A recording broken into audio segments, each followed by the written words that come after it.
반갑습니다. 한명나 278일 3일하 11장의 말씀을 통하여서 하나님께서 주시는 지혜와 지식으로 말씀이 깨달아지고 깨달은 그 말씀을 가지고 삶을 사는 저와 여러분 되기를 간절히 소망드립니다.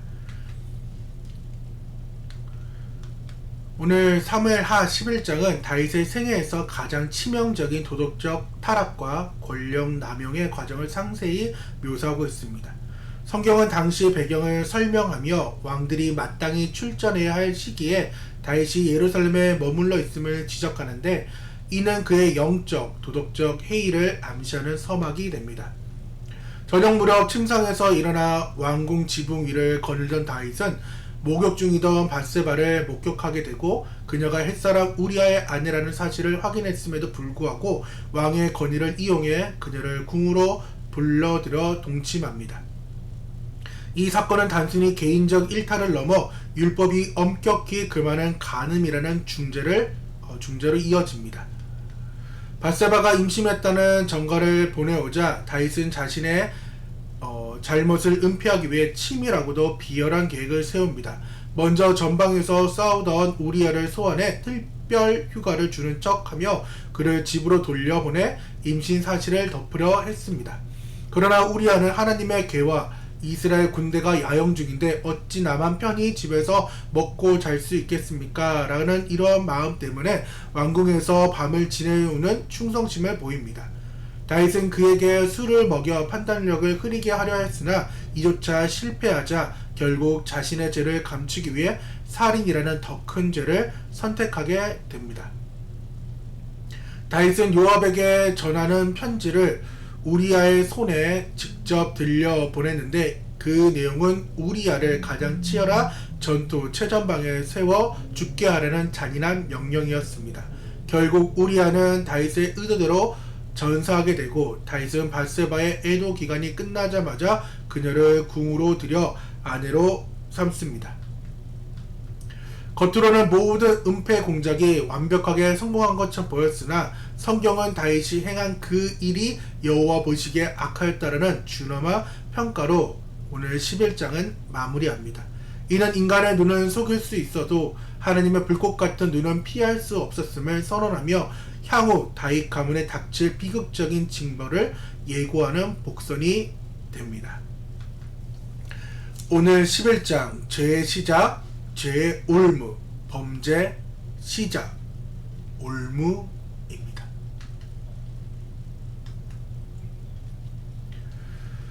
이스라엘 그 역사에 있어서 가장 찬란하게 빛했던 그 시기는 다윗 왕의 생애입니다. 이거는 지울 수 없는 엄청난 큰 일입니다. 근데 오늘 11장 다윗의 생애에서 가장 지울 수 없는 그 내용이 기록되어 있는 것이 오늘 11장입니다. 성경은 이 밧세바의 사건을 통하여서 다윗이 영웅적인 그 인물임을 부각하지 않습니다.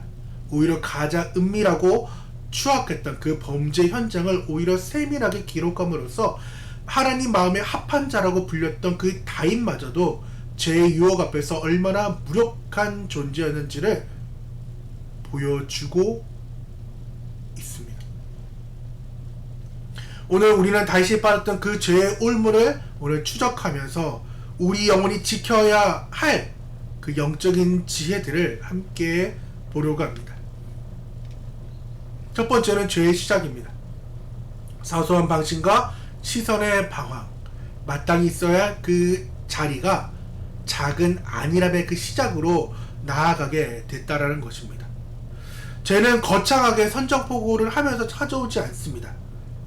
오히려 마땅히 있어야 할 그 자리에 그것을 비움으로 인해서 그 작은 안일함에서 사소한 방심과 그 시선의 방황으로 인해서 죄는 시작된다라고 오늘 11장은 말하고 있습니다.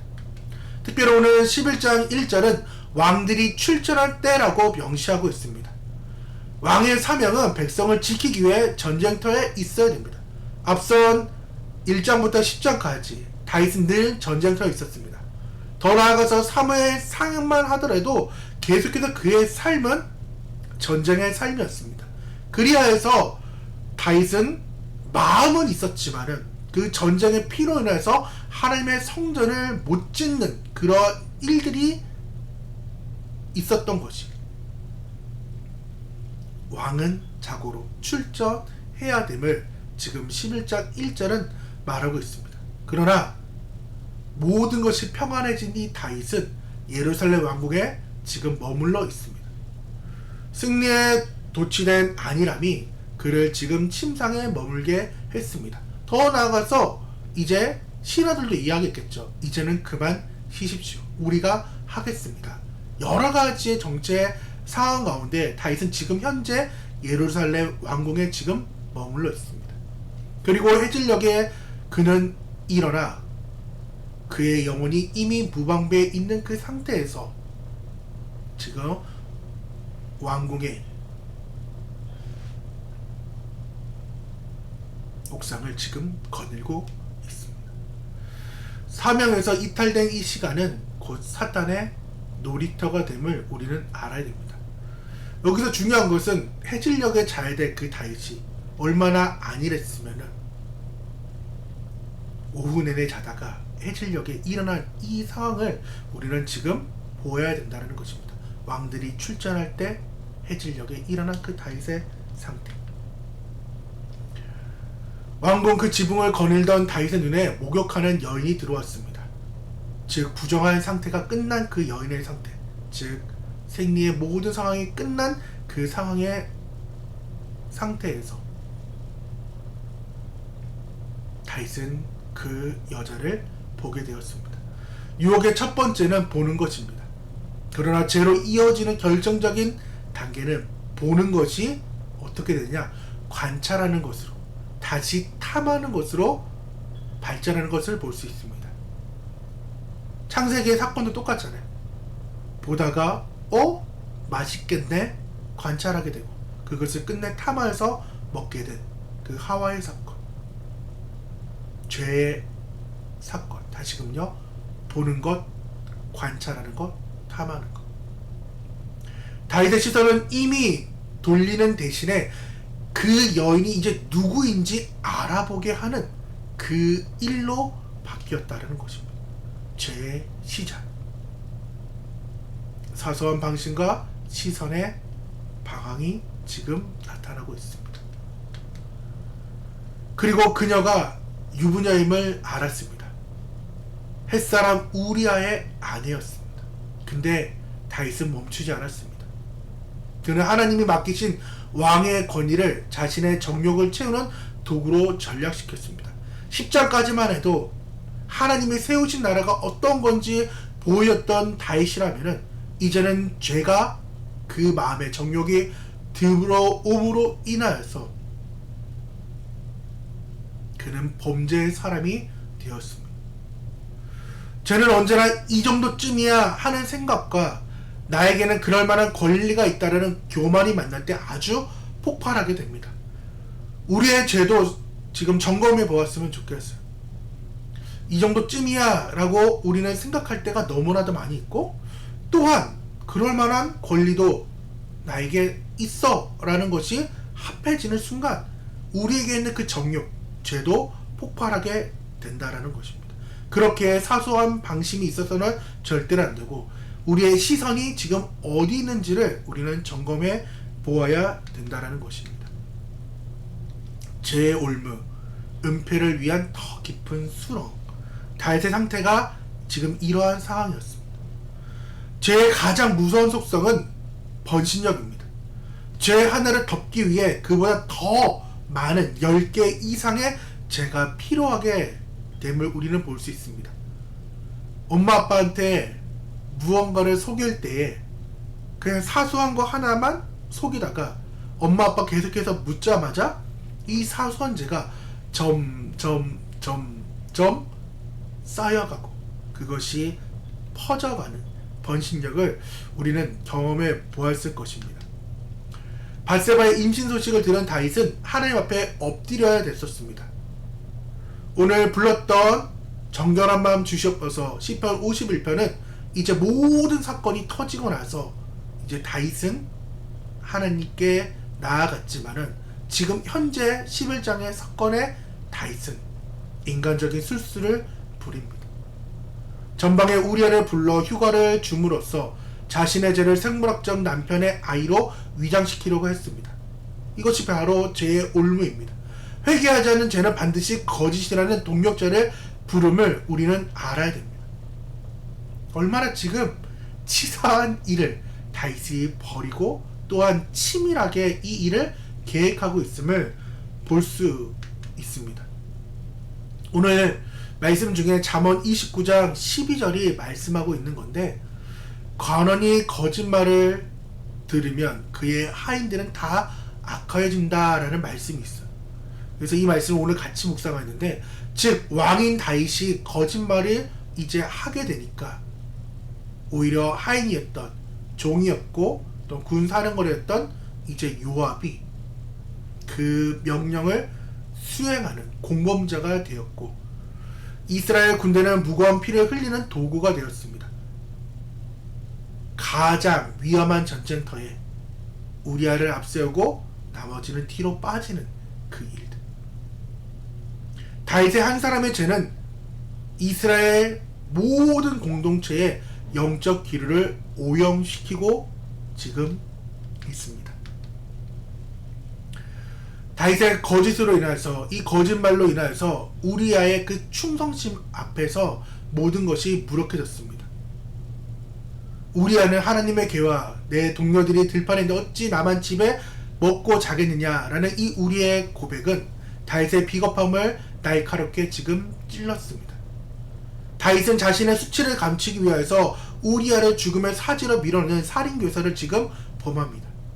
죄를 숨기려는 그 의지는 우리를 괴물로 만들고 있다라는 것입니다. 죄의 올무가 딱 잡히는 순간 우리는 괴물로 바뀌고 있는 순간이며 삶이라는 거예요. 이것을 끊어내야 됩니다. 근데 그것을 우리는 끊어낼 수가 없어요. 오히려 번식력, 죄가 확산됩니다. 가문의 비극으로 흐르는 이 죄의 물줄기는 이제 끊을 수가 없는 것입니다. 사무엘 11장부터 이제 다윗은 완전히 내리막길을 이제 그 가문이 걷게 되는데, 어떻게 되느냐? 죄가 복제돼요. 장남 암논이 이방 누이 다말을 사랑한다는 그 핑계로 다윗과 똑같은 방식으로 불러들입니다. 암논이 병을 핑계로 다말을 가까이 불러들여서 강간하게 되고, 아버지 다윗의 정욕이 아들 암논에게서 더 폭력적인 형태로 나타나게 됩니다. 이러한 일들, 지금 이복누이 다말이지만은 다말의 오빠가 있었어요. 그것이 누구냐? 압살롬이에요. 압살롬이 이 사실을 듣고 분노했지만은 다윗은 암논을 징계하지 못합니다. 자신의 대 때문에 도덕적인 권위를 상실했기 때문에 이게 분명히 잘못된 것은 다윗이 알았어요. 하지만은 끝내 암논을 뭐라 하지 못했어요. 결국 압살롬은 형 암논을 살해합니다. 간음이 살인을 낳았던 다윗의 죄가 자녀 세대에게 형제의 살해로 반복되고 있음을 우리는 조만간 보게 될 것입니다.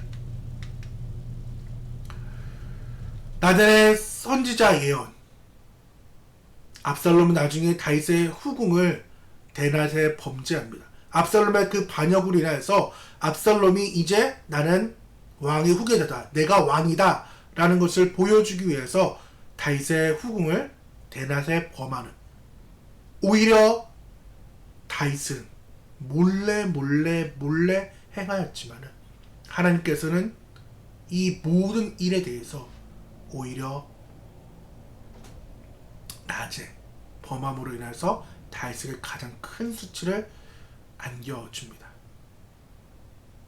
다윗은 은밀하게 행했으나 나는 온 이스라엘 앞에서 이 일을 행한다.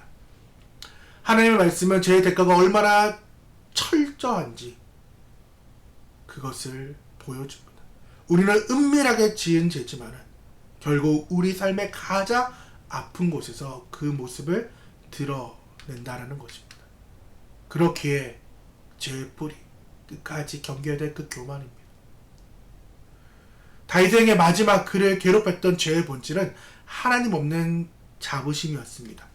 그래서 다윗 노년에 인구조사를 행하기 시작합니다. 이 인구조사는 단순한 통계가 아니었어요. 하나님이 하라는 것도 아니었어요. 하나님이 행하신 그 승리를 자신의 업적으로 숫자로 확인하고 싶었던 그 다윗의 교만이었어요. 하나님이 계신가 보다는 내 군사가 얼마나 많은지를 보여주는 상태였어요. 앞장에는 그 말들의 힘줄을 끊는 율법을 행했던, 지켰던 다윗의 모습이라면 이 죄의 시작, 죄가 올무가 되는 그 순간 다윗은 끝내 교만한 삶으로 하나님이 없는 자부심을 드러냈습니다. 밧세바의 사건이 개인적인 정욕에서 시작되었다면 인구조사는 국가적 교만으로 확산되었다는 것입니다. 지도자가 하나님을 의지하는 대신에 숫자를 의지할 때 공동체는 위기에 빠집니다. 그 결과 온 이스라엘이 이 인구조사로 인해서 7만 명이나 죽게 되는 어마어마한 사건이 등장하게 됩니다.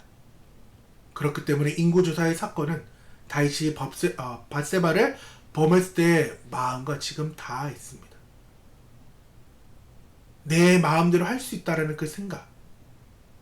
죄는 우리가 우리의 인생권을, 그리고 인생의 주권을 나에게 있다라고 계속해서 생각이나 마음이나 모든 것을 준다라는 것입니다. 늘 새로운 올무가 우리의 삶에 던져집니다. 그렇기에 오늘 잠언 29장 12절의 말씀과 오늘 이 다윗의 범죄 사건의 시작, 그 범죄 사건이 끝이 난 것이 아니라 오히려 가족의 비극과 또한 국가적인 재난으로 찾아옴을 우리는 꼭 알아야 됩니다. 올무를 끊는 유일한 길은 진실한 회개와 십자가입니다. 시편 51편에 진실한 회개가 다윗에게는 있었습니다. 하지만 회개는 있었지만 죄의 결과는 남아 있었습니다.